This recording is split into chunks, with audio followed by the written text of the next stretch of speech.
to both of you, Sam. Well, Captain Jack is back. Johnny Depp sailing into theaters this month. And what they say is the final installment. It's sure to be one of the biggest summer movies of all time, Pirates of the Caribbean at World's End. But before we say goodbye, if we're saying goodbye to that eccentric crew, GMA weekend anchor Bill Weir sat down with the man who brought us Captain Jack, Johnny Depp. Hey, Bill.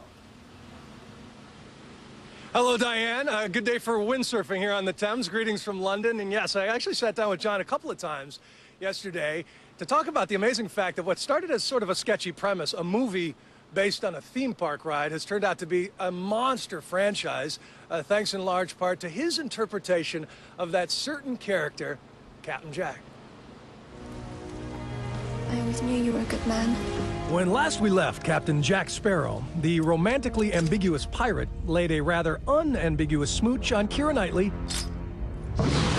and was promptly eaten by a giant squid. Hello, beastie. You know, naturally, what happens in life. When you go into the mouth of something, you must come out of the other end. It's a metaphor. Yeah. Interesting symbolism, for if there is one guy who has emerged from the Hollywood monster relatively unscathed, it is Johnny Depp. It's been nearly 20 years since he fled 21 Jump Street, deliberately shunning pin-up leading manhood to play some of the most eclectic characters in film. Sophisticated choices for a guy who dropped out of high school not to act, all right, everybody, but to play guitar and sell ballpoint pens over the phone between gigs. That's what I did, yeah. That's what I did for a living, yeah. Oh, it was horrific. Saying, you know, how do you do? You know, my name is such and such. How are you doing out there? You have just become eligible for to receive this trip to Greece, you know. You promise them a trip to Greece and then sell them Yeah, and then they 1,000 order pens. like a gross of pens or a couple of gross of pens, you know, with their name on it. Hideous. He did date a few starlets through the early years and trashed a few hotel rooms, but after settling down with French actress Vanessa Paradis, he mellowed, became a father, and his work actually got more playful. He reinvented Willy Wonka and earned Oscar nominations by playing the creator Peter Pan You wounded Peter. and creating a pirate that is equal parts Keith Richards and Pepe Le Pew. You stole my boat. That interpretation is now the center of a multi-billion-dollar franchise, which culminates at World's End in a high-seas battle royale. All told, Depp spent 2 years playing out a little boy's fantasy. You've probably figured out a way in your career to inoculate yourself from a midlife crisis. I might have gone through a midlife crisis when I was a teenager, though, you know. You never know. How does comedy satisfy you differently than drama or something tense and psychological? Oh, boy, it's so much nicer.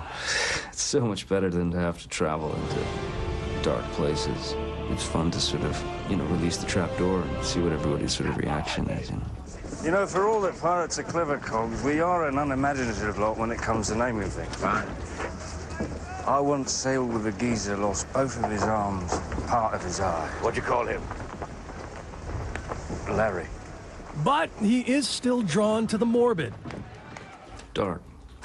You keep going back to the dark, man. Yeah, I don't know. You know, there's certain things that you just arrive in front of you, like things like The Libertine or Sweeney Todd with Tim Burton, that you just know that there's no way around it. I mean, you must do it. But do you find therapy in your work?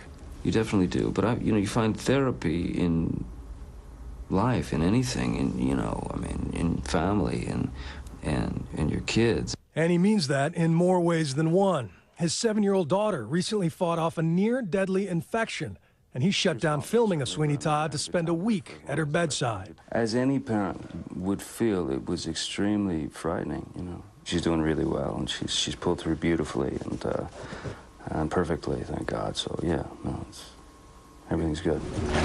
Are they your focus group? Do you line the kids up and say, all right, Daddy's going to do a little pirate for you? The funny thing is, my kids now, they like Captain Jack and they appreciate Captain Jack and they laugh at Captain Jack and stuff, but at this point they started to ask questions, you know. They want to know the motivation. Listen to me. Yes, I lied to you. No, I don't love you. Of course it makes you look fat.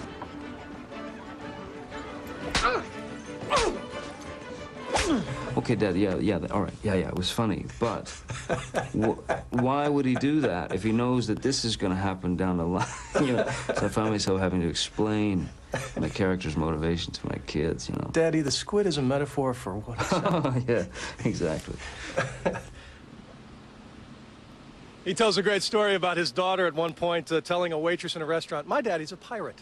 How about that? Keith Richards actually makes an appearance in this, the third installment of the franchise. The Rolling Stone guitarist playing Captain Jack's father. The movie opens on May 24th, and of course we must mention the movie is produced by Disney, the parent company of ABC, which means you should all go see it so I can pay for my hotel bill here in London. Diane? Your personal telethon you just had for yourself there, Bill. That's right. Okay, everybody, again, Parents of the Caribbean, opening May 25th. Coming up next, Robin in the Kitchen.